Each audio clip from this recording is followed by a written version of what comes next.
بینەرانی بەڕێز لە هەر کوێگەنم کاتەوە هەموو کاتێکتان باش سڵاوی چلەی بەرخودانی ئافرینتان لێبێ گەشتی بەرفراوانی هەواڵەکانتان پێشکەش دەکەن.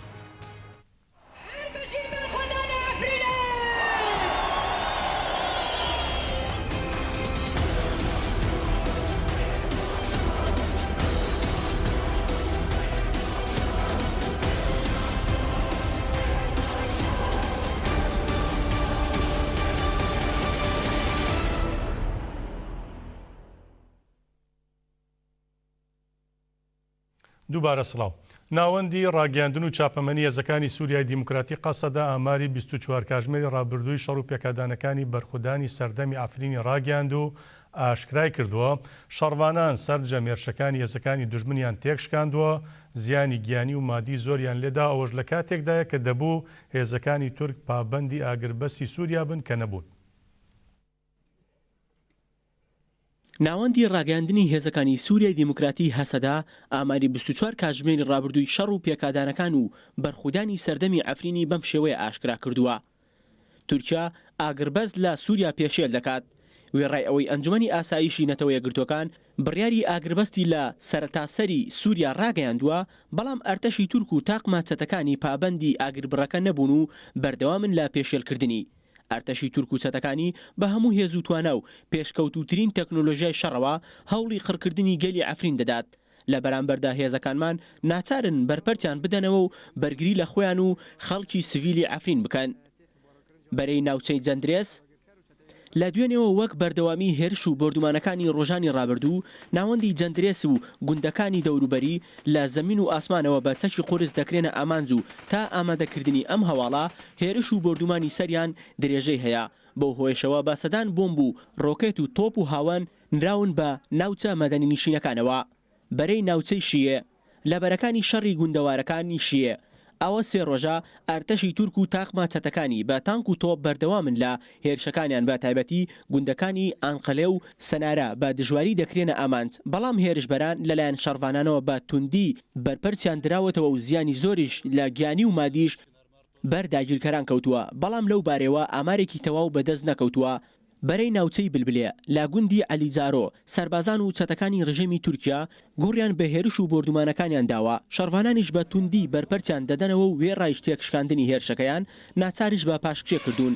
لە ئەنجامی شەڕ و پێکدانەکاندا لانی کەم 4 چەتە کوژران و 6 دیکەش بریندار بوونە.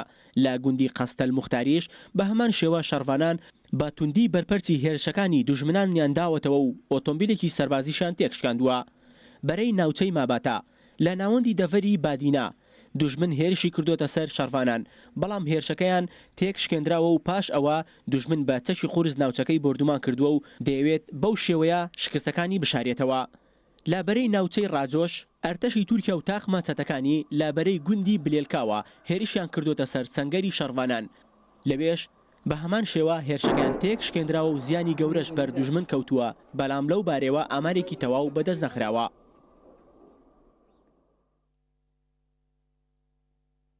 بەڵێ لە ئەفرین پێگاتەکانی بەبێ جیاوازی بەبێ ئەوەی کە ئەتنیکی چییە بەردەوامن لە بەشداریکردن لە پاراستنی خاکەکەیان، ئەڵبەتە ئەوەش قوربانی دەوێ و ڕۆژانە قوربانی لێ دەکەوێتەوە. لەو چوارچێوەیەدا 12 شەڕوان کە لە بەرخودانی سەردەمی ئەفریندا شەهید ببوون، قەسەدە ئەمڕۆ بە لێدوانێک نازنامەکانی ئاشکرا کردووە.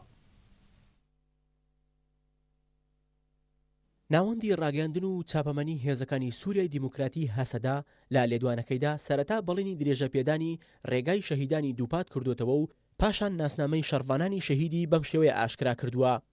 ڕەجا دینیلکی ناسراو بە جوودی دڵگەش لە حەلەب لەدایک بووە و 12 شوبات لە گوندی دووراقلیای سەر بە ناوچەی شەرا شەهید بوو. حەمیدە ئیبراهیم ناسراوە بە میدیا ئاڤێستا لە شەرا لەدایک بووە و 13 شوبات لە گوندی دراقلیای سەر بە شەرا شەهید بوو. عەبدولقادر ڕەشید ناسراوە بە ئارمانج ئارتەش لە حەلەب لەدایک بووە و مانگی شوبات لە ناوچەی ڕاجۆ شەهید بوو. محەممەد ڕەشید ناسراوە بە ئاخین مەیدانە لە مەیدانە لەدایک بووە و 24 شوبات لە گوندی عەرەبگوێرانی سەر بە شەرا شەهید بوو. ئەحمەد دەحدۆ ناسراوە بە دامر ئەفرین لە غەزلانیە لەدایک بووە و 20 شوبات لە گوندی هیچکەی سەر بە شەرا شەهید بوو. حەسەن شەراق ئەلزەیت لە حەلەب لەدایک بووە و 23 شوبات لە ناوچەی ماباتە شەهید بوو. هەیثەمە لەحمەد لە حەلەب لەدایک بووە و 23 شوبات لە گوندی خازیانیای سەر بە ناوچەی ماباتا شەهید بوو. ئەحمەد محەممەد ناسراوە بە مەریوان ئەفرین لە حەلەب لەدایک بووە و 23 شوبات لە گوندی مەسەرکەی سەر بە ماباتا شەهید بوو. بەسام عەرەب ناسراوە بە ڕێدوور ئەفرین لە ئەفرین لەدایک بووە و 23 شوبات لە گوندی عەرەبوێرانی ناوچەی شەرا شەهید بوو. فەرهاد حوسێن ناسراوە بە خەبات ئیشکانی لە حەلەب لەدایک بووە و مانگی شوبات لە ناوچەی جەندرێس شەهید بوو. حەمودە ئیبراهیم ناسراوە بە شاهین چەکدار لە شەرا لەدایک بووە و 19 شوبات لە ناوچەی جەندرێس شەهید بوو. دەمهات حوسێن ناسراوە بە سیدار شێراوە لە شێراوە لەدایک بووە و 24 شوبات لە گوندی جەلەمەی سەر بە جەندرێس شەهید بوو.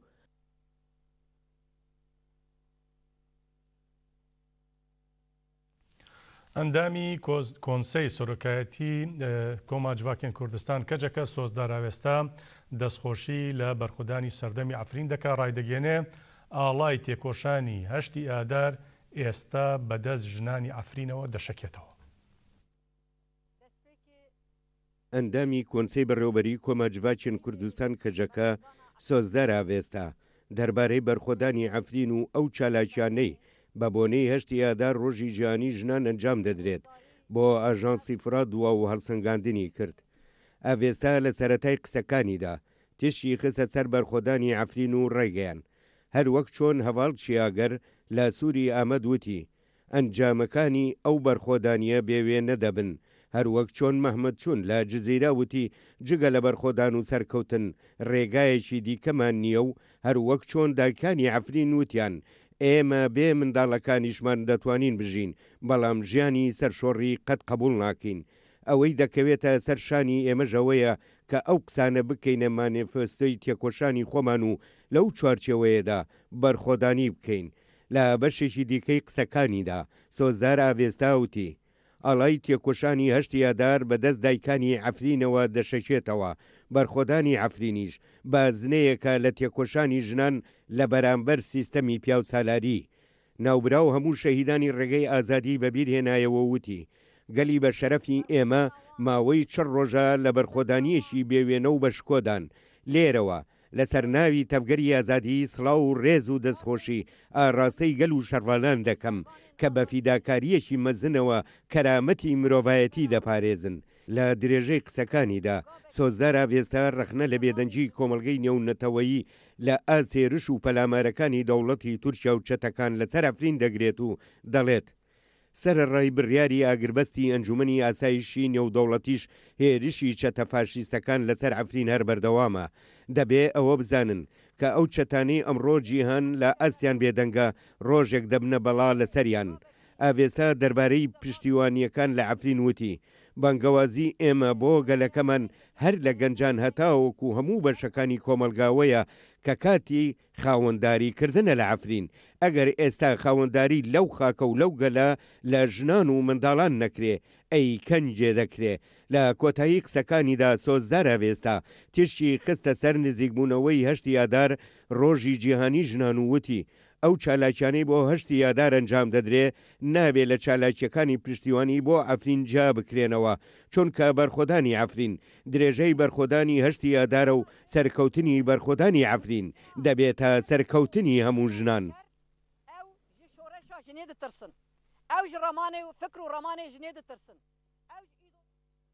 بڵێ قاسم ئەنگین ئەندامی کۆمیتەی ناوەندی پارتی کارگەرانی کوردستان پەکەکەش بە نزیکبوونەوەی سیەمین ساڵیادی کۆمەڵکوژی ئەنفال کە لە باشووری کوردستان ئەنجام درابوو سەرڕای و بیرهێنانەوەی قوربانیانی ئەو مەرگە ساتە ڕایدەگەێنێت ئەوەی ئێستا لە ئەفرین بەڕێوە دەچێت ئەنفالێکی دیکەی گەلی کووردە هاوکات ستایشی پشتیوانی خەڵکی باشووریش بۆ ئەفرین دەکات.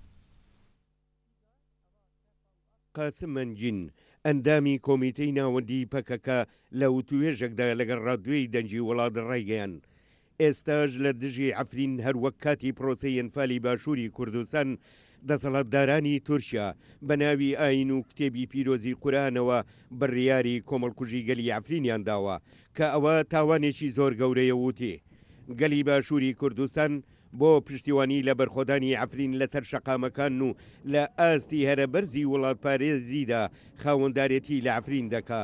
گەلی ئێمە لە باشوور 30 ساڵ پێش ئێستا ڕۆژانێکی پڕ ئازار و نەهامەتیان چەشت لە گەرمیانەوە بگرا هەتا هەڵەبژەی شەهید لە ڕاپەڕینەوە بگرا هەتا بارزان لە هەمبەر زۆرداری سەریاندانەنەوەند ئەو ڕۆژ بە پشتیوانیەکانی خۆیان لە عەفرین هەمان هەڵوێستی شکۆمەندانیان جارێکی دیکە دووپات کردوتەوە گەلی عەفرین و خۆڕاگریە سەربەرزیەکەی لە پشتیوانی گەلی باشوور هێز وەردەگرێ ئێمە بەهۆی ئەو هەڵوێستە هێژا و نیشتیمان پەروەریەوە ڕێز و سڵاوی خۆمان دەگەیەنینە گەلی خۆمان لە باشوور و هەموو ئەو کەسانی چالاکانە بەشداری لە چالاکیەکاندا دەکەن قاسم ئەنجین ڕێگەیان ئەفرین هەر بستێک لە خاکەکەی بەرامبەر بە سەدان تانک تۆپ و فڕۆکە و سەدان هەزار سەرباز و چەتە خۆڕاگری دەکا ماوەی چ ڕۆژە داستانێکی بێمێنا لە عەفرین دەنووسرێتەوە بەرخۆدانی قەڵای دمدم ئەمڕۆ بە پێشەنگایەتی ئاوێستا قابوورەکان لە عەفرین درێژەی پێدەدرێ لە سەدەی 21دا تەکنۆلۆژیا لە بەرامبەر ئیرادەی کچان و کوڕانی عەفرین مەحکومی شکست کراوە چەکی ملیاران دۆلار لە ئاز نەبەردی و ورەی پۆڵایەنی شەڕوانانی عەفرین بێنرخ بووە بێگومان گەلی عەفرین دەزانێت کە بە وتەی دایکانی عەفرین ئەو مریشک دزانە بێنرخترینن ئەنجین ڕەخنەی لە بێدەنگی هێزە نێودەوڵەتیەکان گرتووەتی ئێدی هیچ هێزێک ناتوانێت لە بەرامبەر ئەو بەرخۆدانەی هاتۆتە هاراوە بێدەنگ بێ و گوێی لێ بخەوێنێ نەداگیرکاری دەوڵەتی تورکیا و ئەردۆگان و نەهێزە نێودەوڵەتیەکان چاوەڕوانی بەرخۆدانێکی بەو شێوەیان لەگەلی عەفرین و شەڕوانان نەدەکرد ئێمە دەتوانین بڵین هەموو لێکدانەوە چەپەڵەکانیان دەربارەی ئەفرین بێ ئەنجام بوون و ڕوبەڕووی تووڕێیی دارزەیتونەکان و چاوی منداڵانی عەفرین بوونەوە قاسم ئەنجین وتیشێ هتلەر بە پشتیوانی ئەوروپا فاشیزمی خۆی بیناد ناو بە ملیۆنان مرۆڤی کوشت و هەموو شوێنێکی کردە گۆمی خوێن ئەگەر ئەم ڕۆژ هەمان پژگیری بدەن ئەردۆگان بۆ هێرشکردنە سەرکوردانی عەفرین بێگومانەوە دووپاتکردنەوەی هەڵەیەکی گەورەی مێژوویە لە کەسێتی ئەردۆگاندا نە ئەوروپا و نە هیچ هێزێکی دیکە بە پشتیوانیکردن لە ئەردۆگان ناتوان بە ئاماجەکانیان بگەن تەنانەت ناتوانن خۆ لەبەر ئەنجامەکانیش بگرن کە دێنە ئاراوە ئێدی ئەو حساب و سیاسەتانەی کە لەسەر بنەمای لە ناوبردننی کورداندا ڕێژراون هیچ نرخێکیان نەماوە هەر کەسێک لە ڕۆژهڵاتی ناوەڕاست دەیەوێ ببێتە خاوەنی هێز ئێدی دەبێ حساب بۆ کوردانیش بکات ئەوە بۆ رووسیاش ڕاستە لە ڕاستیدا بەرخۆدانی عەفرین ئەو حەقیقەتەی پیشانی هەموو کەسداوە ئەو بەرخۆدانە ڕۆژ بە ڕۆژ هەر گەشتر و گەورەتریش دەبێتەوە.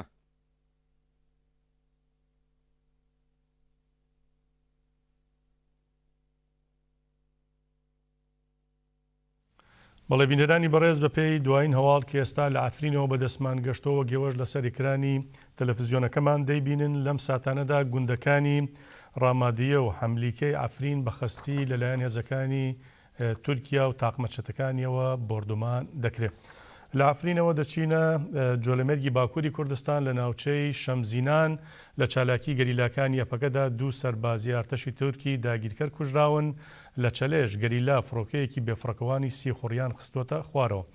ناوەندی ڕاگەاندن و چاپەمەنی هێزەکانی پاراستنی گەل هەپەگە لەبارەی چالاکیەکی گەریلاکانیان لە ناوچەی شەمزینانی جۆلەمێرگ زانیاریدا و ڕایگەاندووە دوێنێ کاژمێر چواری پاژنیوەڕۆ گەریلاکانیان لە گوندی بەرمیزەی سەر بە شەمزینان چالاکیان لە دژی هێزەکانی سوپای تورکی داگیرکەر ئەنجامداوە و تێیدا دوو سەرباز کوژران و چەندینی دیکەش بریندار بوون. لەلایەکی دیکەوە سوپای تورک هەموو جۆرە تەکنیکێک بۆ هێرشکردنە سەر گەریلا بەکاردێنێت گەریلاکانیش ئەو هێرشانە پوچەڵ دەکەنەوە. لە یەکێک لە چالاکیەکاندا کە لە ڕۆژی 24 مانگە لە ناوچەی چەلەی سەر بە جۆلەمێرگ ئەنجام دراوە هێزەکانی گەریلا فڕۆکەیەکی بێفڕۆکەوانی سیخوڕی ئەرتەشی تورکیان خستووەتە خوارەوە.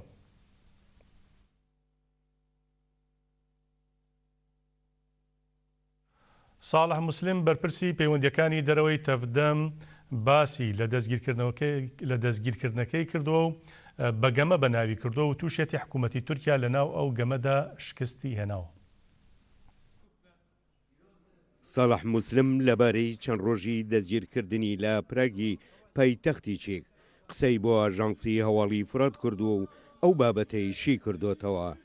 موسلم دەڵێ بۆ کۆنفرانسێکی تایبەت لە پراگ بانکرابووم من وەک نوێنەری باکووری سووریا لە کۆنفرانسەکەدا بەشداریم دەکرد لە ڕۆژی چوارەمی کۆنفرانسەکەدا پاژەوەی دانیشتنەکە کۆتایی پێهات دەگەڕامەوە لە هوتێل پۆلیسی چێکهاتن و وتیان بڕیاری دەستگیرکردنمان هەیە بەڵگەی دادگایان پێبوو دەستگیریان کردم وتیانەوە لەسەر داواکاری حکوومەتی تورک ئەنجام دەدرێ لێکۆڵینەوەیەکی کورتیان لەگەڵ کردم و پاش 2 ڕۆژ نێردرامە بەردەم دادوەر ناوبرا و دەژڵێت ئەو جۆرە ڕووداوانە پەیوەندیان بە دەستڕۆشتووی دەستگا هەواڵگیریەکانی تورکیاوە هەیە باشیش دەزانین کە دەستگای هەواڵگیری تورک لە سەرتاسەری ئەوروپادا بڵاو بۆتەوە بەڵام ناتوانن بەو شێوەی کە لە کوردستان دەیکەن لەوێ چالاکی سەربازی ئەنجام بدەن بەڵام دادگای چیک هۆشیار بوو بەو یاریەی زانی بوو بۆیە ئازادیشان کردم لە وەڵامی ئەو پرسیارەدا کە ئایا دەستگیرکردنی پەیوەندی بە عەفرینەوە هەیە بەرپرسی پەیوەندیەکانی دەرەوەی تەفدەموتی بێگومان پەیوەندی هەیە تورکیا بەهۆی بەرخۆدانی عەفرینەوە شێت و هار بووە ئێمە دەنگی عەفرینین لە ئەوروپا هەوڵ دەدەن بێ دەنگمان کەن بەڵام ناتوانن و هەرگیز سەر ناکەون لەبارەی پەیوەندی نێوان رووسیا و تورکیەشەواوتی پێمان وایە ئەو پەیوەندیە ستراتیژی بێت پەیوەندیەکە لەسەر بنەمای بەرژەوەندیەکان و کاتیە تورکیا بەزوویی دەبێتە بەڵا بەسەر رووسیاوە چونکە تورکیا هەڕەشەیە بۆ سەر ئاشتی هەموو وڵاتانی جیهان.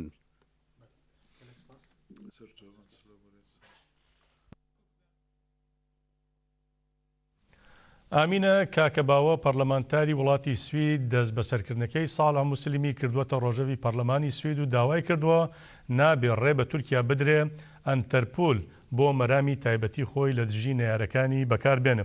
لەوبارەوە ئامینە کاکەباوە پەرلەمانتاری سوید لەسەر لیستی پارتی چەپی وڵاتە دەست بەسەرکردنەکەی ساڵح موسلیم هاوسەرۆکی پێشووی پێدە و بەرپرسی دەستەی دیبلۆماسی تەفدەمی بردووەتە نێو ڕۆژەوی پەرلەمانی وڵاتەکەی. کاکەباوە لەوتەیەکدا لە پەرلەمان ڕایگەیاندووە تورکیا بۆ بێدەنگکردنی نەیارەکانی لە سەرتاسەری گیان گوشار بەکاردێنێ بە تایبەتی ئەو گوشارانە لە ئەوروپا زیاتر هەن لە ڕێی پۆلیسی ئەنتەرپۆلەوە دەیان خاتە واری جێبەجێکردنەوە بۆیە دەبێت ڕێ بە تورکیا نەدرێت ئەنتەرپۆل بۆ مەرامی خۆی و دژ بە نەیارەکانی بەکاربێنێ بە هیچ شێوەیەک ئەو جۆرە گوشارانە مایە قبولکردن نین و دەبێت دەوڵەتانی ئەوروپا و جیهان لە دژیان بوەستنەوە.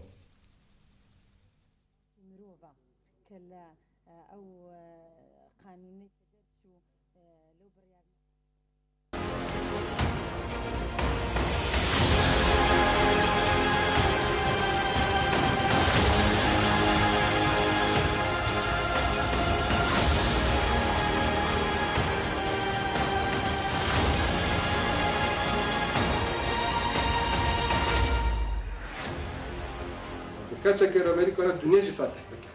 Ama ki, ama çava. Şimdi çıkarsın lazım değil mi? Cihan vakası lazım. Yaş çıkarsın fatih kimlik ve cihan vakası bir bahasbirin değil mi?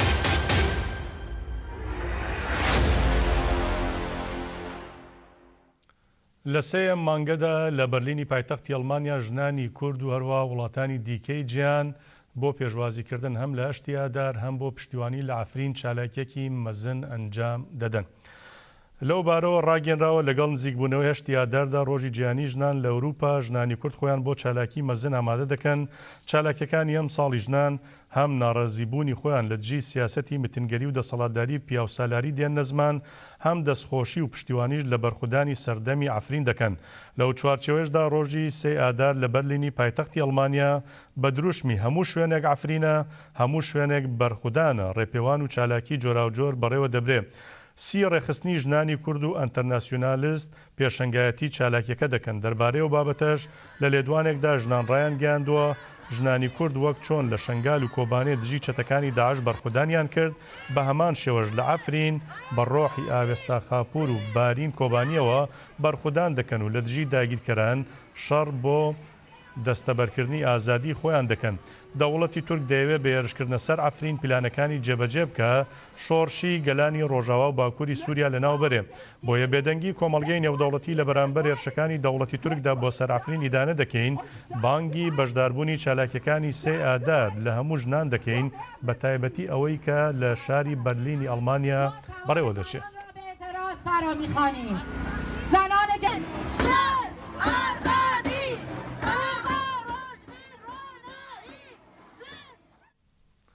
دەچینە باشووری کوردستان مەخابن بارودۆخی ئەوێت تا دەچێ ئاڵۆستر دەبێ لە بەرامبەر دەرکردنی یاسایەکیش کە لە پەرلەمان یاریمی کوردستان دەرچۆ کە مەندامان هەڕەشەی هەڵدانی خێمە دەکەن لە بەردەم پەرلەماندا. خاوەن پێداویستێت تایبەتەکان لە بارگای یەکەتی کەمەندامانی کوردستان لە گەڕەکی زێڕینۆکی شاری سلێمانی کۆنگرەیەکی ڕۆژنامەنووسیان سەبارەت بە بڕینی موچەکانیان لەلایەن پەرلەمانی هەرێمی کوردستانەوە ئەنجامدا. لە کۆنگرە ڕۆژنامەنووسیەکەدا سامان حوسێن سەرۆکی لقی سلێمانی یەکەتی کەمەندامانی کوردستان قسەی کردووەتویەتی شەرمە بۆ پەرلەمانتارانەی دەنگیان داوە بە بڕینی موچەی کەمەندامان ئەو کەمەندامانە کە دوو موچە وەردەگرن ژمارەیان زۆر کەمە و هیچیان موچەکەی دووهەمیان ناچێتە 500,000 دینار. سامان حوسێن ئاماژەی بەوەش کردووە ئەگەر پەرلەمان کەمەندامان بەدەر نەکات لەو یاسایەوە هەفتەی داهاتوو دەچنە بەردەم پەرلەمان و خێمە هەڵدەدەن. نایڵن هیچ پەرلەمانتارێک بچێتە نێو پەرلەمانەوە. جێگای ئاماژەیە کە دوێنێش پەرلەمانی هەرێمی کوردستان بڕیارێکی دابوو بۆ خانەنشینی ئەندامانی پەرلەمان کە خانەنشینەکەی ئەوان نزیکەی 5 ملیۆن دینار.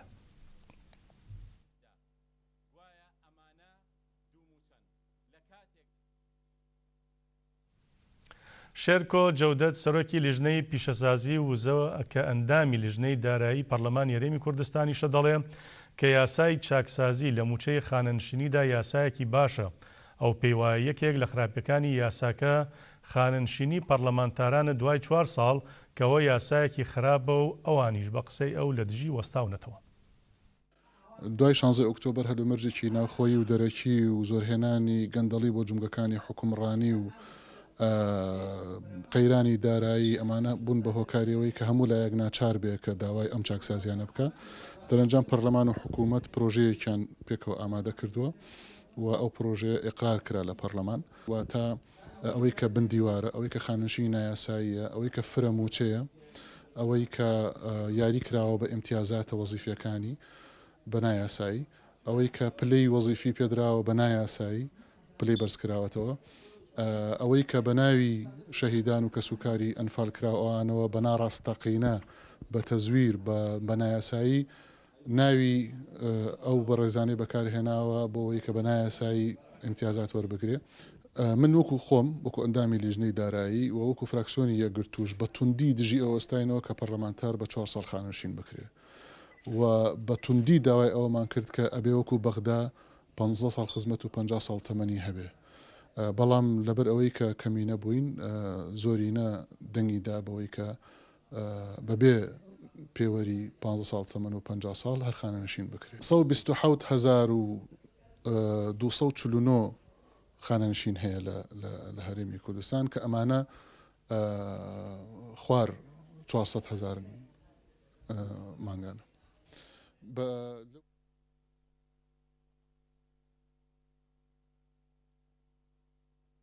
بەڵێ بۆ گفتوگۆکردنی زیاتر لەسەر ئەم مەسلەی موچە و هەروەها ئەو یاسایی بۆ خانەنشینی یا چاکسازی لە یاسای خانەنشینی دەکراوە بەڕێز عادل عەزیز پەرلەمانتاری باشووری کوردستانمان بە تەلەفۆن لەگەڵدایە. کاک عادل ئەم کاتت باش بەڕێزت خوێندنەوەت بۆ ئەم یاسا نوێیەی خانەنشینی چییە؟ هەندێک پێیان وایە یاساکە بەگشتی باشە بەڵام ئەوەی کە خراپە خانەنشینکردنی خودی ئەندام پەرلەمانەکانە.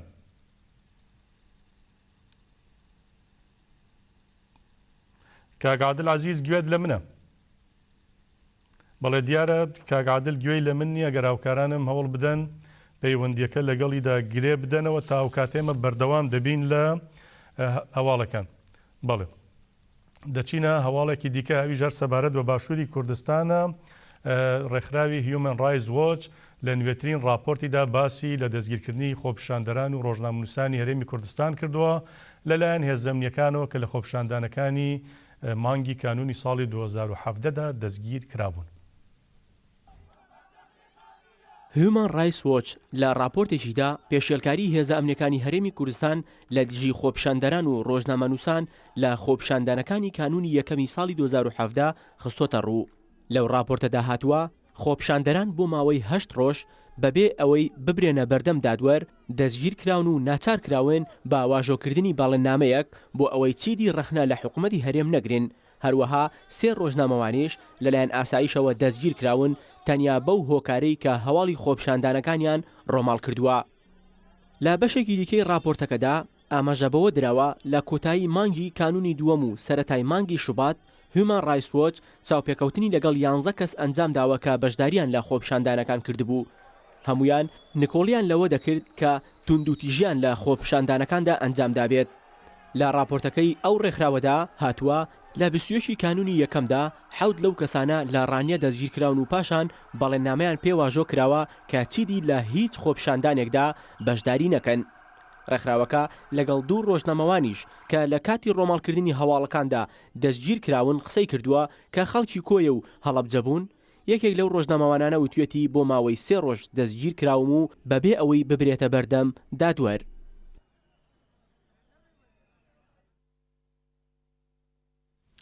بەڵێ هاوکاران ئاماژە دەدەن پەیوەندیەکەمان لەگەڵ کاک عەبدولعەزیز پەرلەمانتار هەرێمی کوردستان گرێ دراوەتەوە. کاک عەبدول لە گەرێستە گوێت لە منە ئەم کاتت باش و بەڕێستان خوێندنەوەتان بۆ یاسای چاکسازی موچەی خانەنشینی چییە؟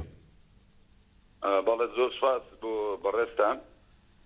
لە ڕاستیە ئەو یاسایە لە دوایەوەی کە لە 16 ئۆکتۆبەر کە سەرکردایەتی ئێستای کوردستان باشووری کوردستان کە کوردستانی گیان بەم هەلوو مەرجە بە ناوی ڕیفراندۆم و فرۆشتنی خاکی هەرێمی کوردستان لە ساڵ 52 دوجار هەر لە ڕێی ئەو سیاسەتە ناحەکیمانەی بەرپرسانی ئێستای باشووری کوردستان بە تایبەت دەسەڵاتداران لەسەر ناشەفافی داهاتی نەوت لەسەر دزینی سەرۆت و سامانی ئەو خەڵکە هەستان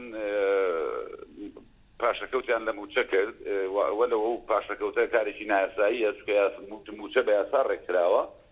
دوجار لەبەر ئەوەی کە ئێستا ناتوانن بەنای ڕیفراندۆمەوە دیسانەوە چنو لە عەبادی بپاڕێنەوە بۆ دانی موچە بە هەرێمی کوردستان ئەو عەبادیش کۆمەڵێک ئیلتیزاماتی خۆی هەیە کە ئەبێت جێبەجێ بکرێت ئەمە ناتوانن لەبەری هەرێمی کوردستان سۆدەژێ قەرزێکی گەورەوە هاتن هەم یاسایان هێنا گوایە 100 ملیار دینار ئەگەڕێتەوە بۆ خەزانەی دەوڵەت.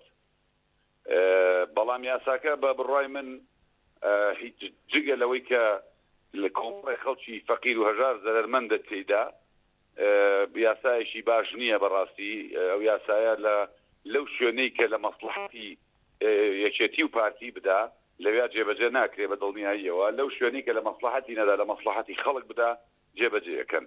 لەبەرەوە یاساکە یاسایەکی بە بڕای من باش نییە، چکە وڵاتە خۆی دەوڵەمەنە، وڵاتێکی خاوەن نەوتە و عێراق دەوڵەمەندەوە تا عێراق لەو هەموو شەڕ و ئاشوب بوو کە چەندین محافظەی گەورەی لە ناو شەڕدا بوو، بەڵام بۆ یەک مانگ موچەی کارمەندەکانی نەکەم کردەوە نە تاخیری ئەکرد. لێرە موچەت بۆتە ڕۆبعێک و بە 6 ڕۆژ بە 7 ڕۆژ جارێک موچە ئەدرێت بە تا ئێستا کە قسەی یەکەینەوە بەرەو 4 مانگە خانەنشینی لە وڵاتە موچەی وەرنەگرتووە.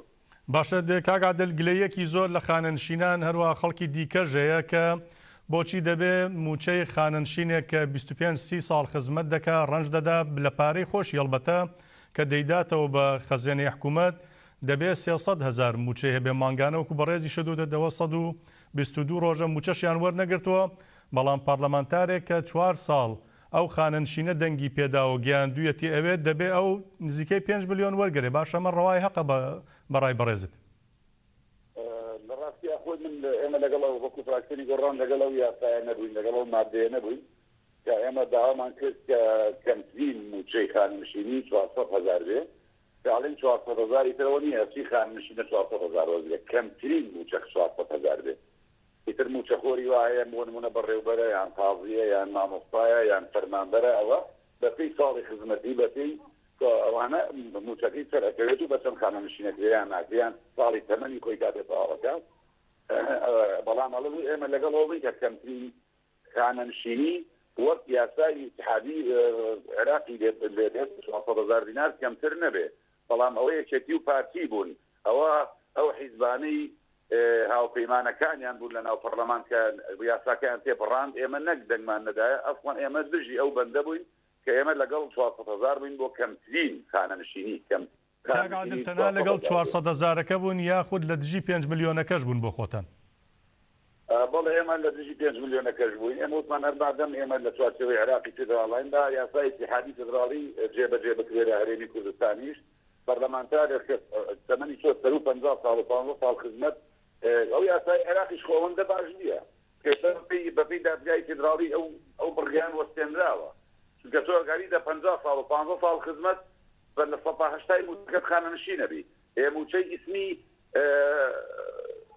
ئەندام پەرلەمانێکی بەغدا 8 ملیۆن و نیوە بە زەرماڵە و بە خەتوورە و ئەوانە 15 ملیۆن و نیوە ینی بە لە 180 موچەی بەغدا کە خانەنشین نەبێ 8 ملیۆن و نیوەکە ئەوە جگە لەوەی 6 پاسەڵانیشی لەگەڵ داهێن ئەوەی بەغا هەر چۆن هەڵی وەختی پارە ڕژاوە لە بەغدا بەڕاستی ئێمە ویسمان ئەوەش جێبەجێ نەکرێت ئێمە وتمان بێت ئەم خانەنشینی بەبا 50 ساڵ دێ بەڵام ئەساسی خانەنشینی لە 120 موچەکەی لە 120 موچەکەی و ئەو چەند ساڵانی خزمەت بە یەک خاڵ بۆ حساب بکرێ یعنی ئێمە وام ئەوەی بەڕای ئێمەوا بوو ئەوەی لە سەر و 50 ساڵەوەیە خانەنشینیەکەی تقریبا ئەچوو لە ملیۆن و نیوێکەوە حدی ئەدنا 4 ملیۆن بوو حدی ئەدنا 4 ملیۆن بوو بۆ نمونە یەوەم یەکێکە تەمەنی 63 ساڵ بۆ سەرەوەیە خزمەتی 40 ساڵی هەیە ئەو ئەکرا 4 ملیۆن وەرگێ کەسێک کە بۆ ئەندام پەرلەمان 4 ساڵەوە بەرەو 5 ساڵین لە نەورە و پەرلەمانەیە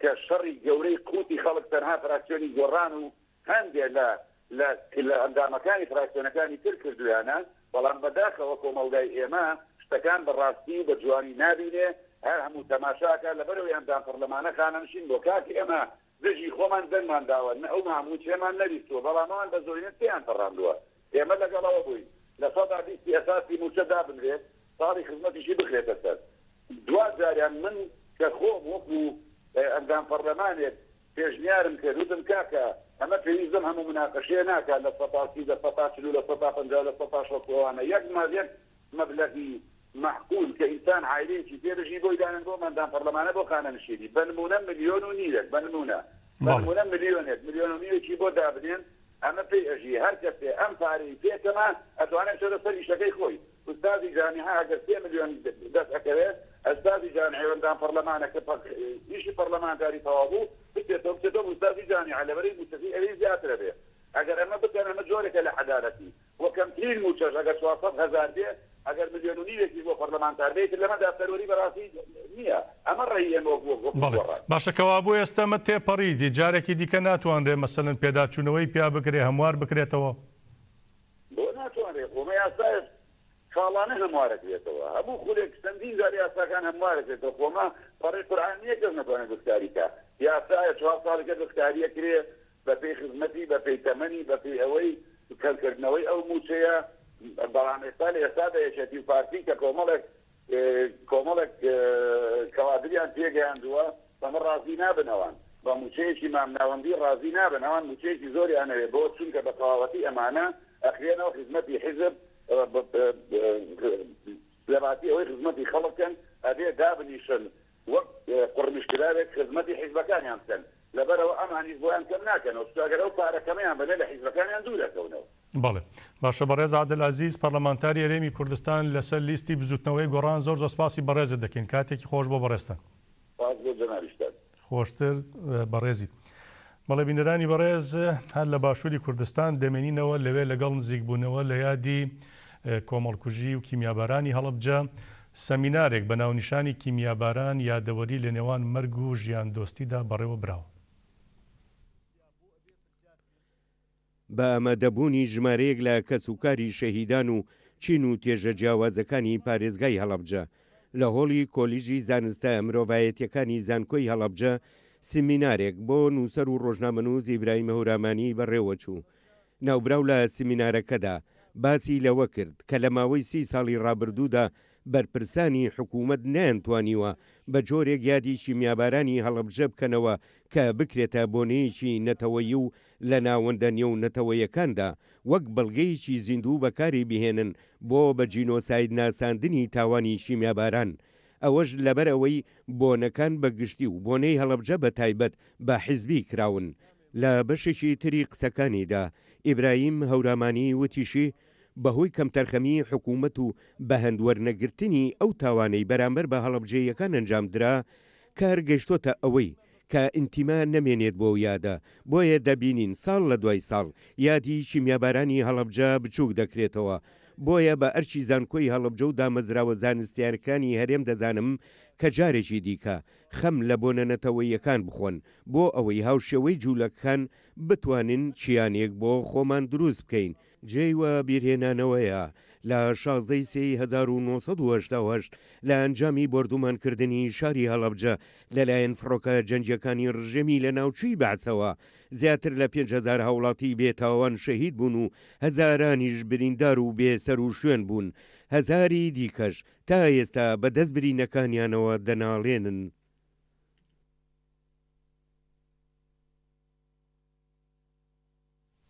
ئەمڕۆ 2 ساڵ بەسەر کۆچی دوایی ڕۆژنامەنووسی کۆچکردو شۆڕز مستەفا هاوکار و هاوپیشەمان تێپەڕی هاوکار لەسەر گڵکۆکەی لە سلێمانی یادی کرایەوە.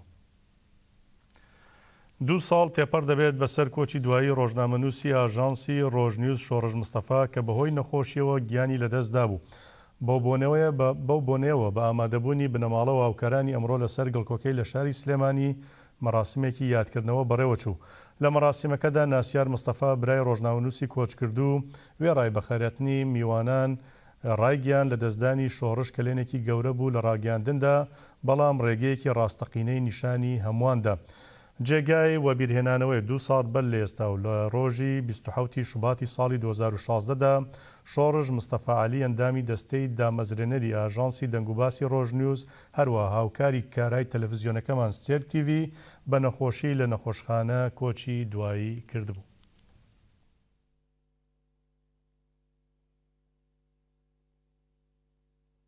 دەربازی ڕۆژهەڵاتی کوردستان دەبین کاسبکارانی شاری بانەی سەر بە پارێزگای سنەی ڕۆژهەڵاتی کوردستان 5 ڕۆژە دوکان و بازاریان داخستووە مانیان گرتووە لە کارکردن. لەلایەکی دیکەوە بە گوێرەی ناوەندەکانی پاراستنی مافەکانی مرۆڤ لە ئێران لە ماوەی مانگێکدا 13 ژینگە پارێزی ئێرانی دەستگیر کراون.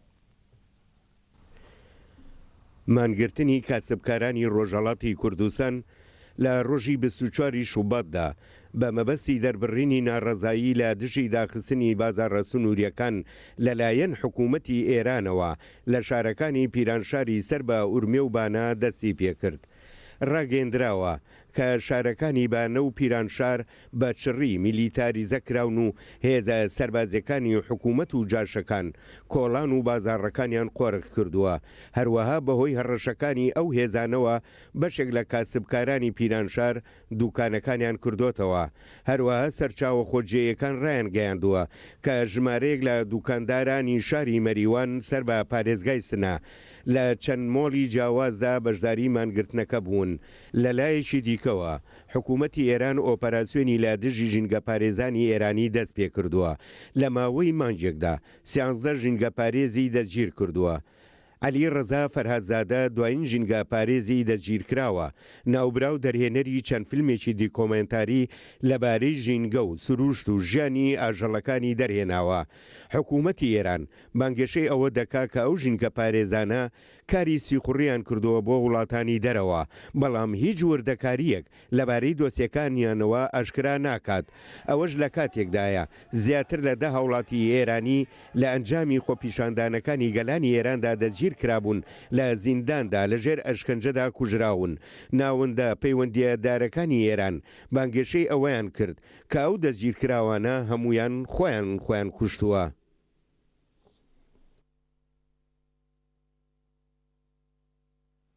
جارێکی دیکە دەگەڕێنەوە سەر مژاری ئەفرین شاندی ژنانی 3 پارچەی کوردستان هەنگاو بانگاو لە ئەفرین نزیک دەبنەوە. شاندەکە دوێنێ لە کۆبانی بوو ئەمڕۆژ لە منبج بووە. شاندەکە بەمبەستی پشتگیریکردنی بەرخودانی سەردەم لە ئەفرین چۆدە ڕۆژاوای کوردستان پاژەوەی سەردانی چەند ناوەند و ڕێکخراوێکیان کردووە لە هەرێمی جزیرە سەردانی هەرێمی فرادیان کردو لەوێش چەند سەردانێکیان ئەنجامدا لەوانەش سەردانی ناوەندی پێدە کۆنگرەی ستاری کانتۆنی کۆبانی بەڕێوەبەرایەتی ناوچەی فدرالی هەرێمی فراتیان کردو هەروە بە ناوچەکانی هەرێمی فراتدا گەڕاون و سەردانی ئەو شوێنانەیان کردووە کە گەنجانی چوارپارچەی کوردستان و گەنجانی بیانی بۆ بەرگری لە شۆڕشی ڕۆژاوای کوردستان و کۆبانی تێیدا شەهید بوون. هەروە سەردانی مەزارگەی شەهیدانی بەرخودانی کۆبانی و مۆزەخانەی شارەکەیان کردووە. بڕیار وایە شاندەکە ئەمڕۆ لە من بجەوە بەرەو عەفرین بەڕێ بکەوێت.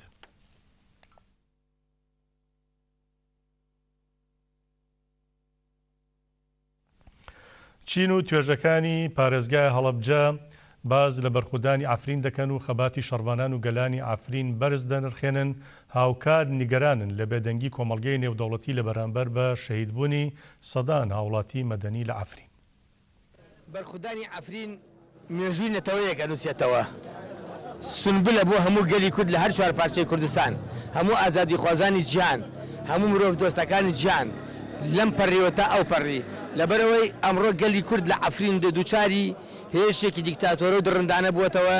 پێویستە لە مجتەمەعی دەولی لە ڕێکخراوە نێودەوڵەتیەکان لە مافی مرۆڤ بە توندی ئیدانەی ئەو هێرشانە بکە بۆ سەر شاری عەفرین، چونکە عەفرین بەبێ هیچ بەرج و بەپێی هیچ یاسایەکی نێودەوڵەتی دەوڵەتی تورکیا ناتوانێت هێرش کاتە سەر کۆمەڵێک مرۆڤی ئاشتی خواز لەسەر سنوور، چونکە لە یاسا نێودەوڵەتەکاندا پاراستنی سنوورەکان لە ئەستۆی دراوسیەکانە نەک هێرشەکردە سەریان. ئەو بەرخودانەی کە لە عەفرینە ئێستا هەیە بە خوێنی هەزارانی وەکو ئاوێستا بەرهەم هاتووە و ئەو هێرشەی تورکیای فاشیست دەوڵەتی ئەردۆغان شەرمەزار و ڕوسوا دەکەم و سەرکەوتن بۆ گەلی کووردە، سەرکەوتن بۆ شاری عەفرینە، سەرکەوتن بۆ شەڕوانانە، یەکپەژە و یەپەگەیە. لەوێ ئیرادە هەیە، ئیرادەی یەپەگە و یەپەژە قەسەدە. بەڵام بەداخەوەی بینین کە تورکیا بە وڵاتێکی زلهێز کە خۆی ئەندامە لە ناتۆ بە گەورەترین شەک و تەقەمەنی لە ڕێی ئەرزی و لە ڕێی ئاسمانیەوە زۆرترین کاری دڕندانەی بەرامبەر بە هاوڵاتیانی دانیشتووی ئەو کانتۆنە کردووە. بەپێی هەموو یاسا ئاسمانی و زەمینیەکان ئەم کارانەی سوپای تورکیا کارێکی دڕندانەیە، کارێکی داگیرکارانەیە. بەلایانی کەمەوە نەتەوە یەکگرتووەکان یاخود وڵاتانی زلێز دەبێت سەبارەت بەم پێشێلکاریانەی کە بەرامبەر گەلی عەفرین کراوە بێنە دەنگ. بەڵام بەداخەوە بەرژەوەندی نێودەوڵەتی وای کردووە کە بەرامبەر ئەو کارە دڕندانیەی تورکیا بێدەنگ بن.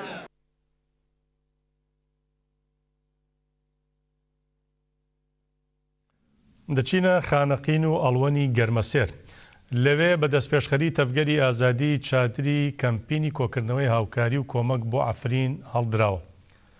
هاوشێوەی شار و ناوچەکانی دیکەی باشووری کوردستان لە دووشەمەی ڕابردووە لە شارۆچکەی خانەقین کەمپینی هاوکاریکردنی گەلی عەفرین ڕاگەیەنراوە بڕیار هەفتەیەک بخایەنێ. کەمپینەکە لەلایەن ئەنجومەنی گەرمیانی تەفگەری ئازادی کۆمەڵگەی کوردستان باوبەشی هەندێک لە کەسایەتیە دیارەکانی خانەقین لەموو پێگاتەکان و ڕەنگە جیاوازەکان لەگەڵ چالاکوانانی کۆمەڵگەی مەدەنی و کۆمیتەی ناوەندی خانەقینی حزبی شوێی کوردستان بەڕێوە دەچێت. سەبارەت بە بەڕێوەچوونی کەمپینەکە و هەڵوێستی خەڵکی خانەقین کەنعان حاتەم یەکێک لە سەرپەرشتیارانی کەمپینەکە بە ڕۆژنیوزی ڕاگەیاندووە دانیشتوانی خانەقین بە هەموو پێگاتە و باوەڕەکانیانەوە بەشداریان کردووە لە هێنانی پێداویستی و دەرمان و خۆراک و پارە بۆ بەشداریکردن لە کەمپینەکەدا تا لەو ڕێگەیەوە پشتیوانی لە خەڵکی عەفرین کەن و بەڵێنیشیدا کە پاژەوەی هاوکاریەکان کۆکرانەوە دەیانگێنە دەستی خەڵکی عەفرین.